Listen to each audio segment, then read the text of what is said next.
ઉપર હાથ રાખો, સાધુ સાધુ બોલીશું આપણે 3 વખત. સાધુ. सबका मंगल हो साधु. सबका कल्याण हो साधु. सबका मंगल हो, सबका कल्याण हो.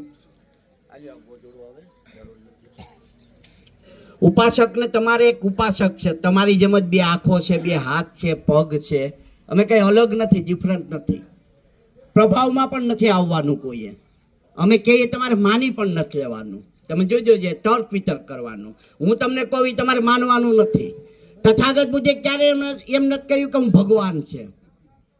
તથાગત બુદ્ધે ક્યારે એમ નથી કહ્યું કે મારી સામે ઊભીને તમે બુદ્ધં શરણં ગચ્છામી અને ધમ્મં શરણં ગચ્છામી અને સંઘં શરણં ગચ્છામી બોલો ને તમારો બેડો પાર થઈ જાય, એવું નહીં. અત્ત દીપો ભવ. તથાગત બુદ્ધને છેલ્લું ભોજન શૂંઢ દ્વારા આપવામાં આવ્યું અને શૂંઢ દ્વારા ભોજન અપાયું ત્યારે તથાગત બુદ્ધને ખબર પડી ગઈ કે હવે પછી મારા મહાપરિનિર્વાણનો દિવસ નજીક આવી ગયો છે. એટલે એમના જે શિષ્યોને ભંતેજીને હતા ને એને ના પાડી દીધી કે હવે તમે પીરસતા નહીં ભોજનને, હવે ભોજનને પીરસતા નહીં. પછીની આખી કાયા લથડી ગઈ, એકદમ કાયા એકદમ આમ જીર્ણ થતી ગઈ ત્યારે શૂંઢ છે એ પોતે બહુ ગમગીન થઈ ગયો કે મારે લીધે તથાગત બુદ્ધની આવી પરિસ્થિતિ થઈ છે, આવી હાલત થઈ છે.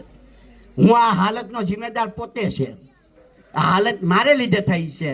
એટલે શૂંઢ પાસે જઈ, કારણ કે તથાગત બુદ્ધ તો કરુણાની મૂર્તિ છે, તથાગત બુદ્ધ તો ક્ષમાની મૂર્તિ છે, તથાગત બુદ્ધ તો દયાની મૂર્તિ છે, તથાગત બુદ્ધ તો મૈત્રી. તમે જે ભાવ જે જોવો છો ને, લાગણીના જે તમામ ભાવ છે ને તમામ ભાવ તમને તથાગત બુદ્ધમાં જોવા મળે. જે લોકો ડોક્ટર બાબા સાહેબ આંબેડકરને માનતા હોય એ ક્યારે રાગ દ્વેષ ઈર્ષા નથી રાખતા હોતા. જે તથાગત બુદ્ધને માનતા હોય એના કોઈ દુશ્મન નથી હોતા. જે ડોક્ટર બાબા સાહેબ આંબેડકરની વિચારધારાને ખેર ખેર લઈ જતા હોય એ તારું મારું નથી કરતા કે અમે કરીએ એ જ સારું અને અમને કહે એ જ સાચું, એવું નથી. તમને હું કહું છું એવું નથી. સંયુક્ત ઉપક્રમ છે એટલે તો આપણે બ્લુ કલર બધા પહેરીએ એનું કારણ શું? યુનિટી રે, એકતા.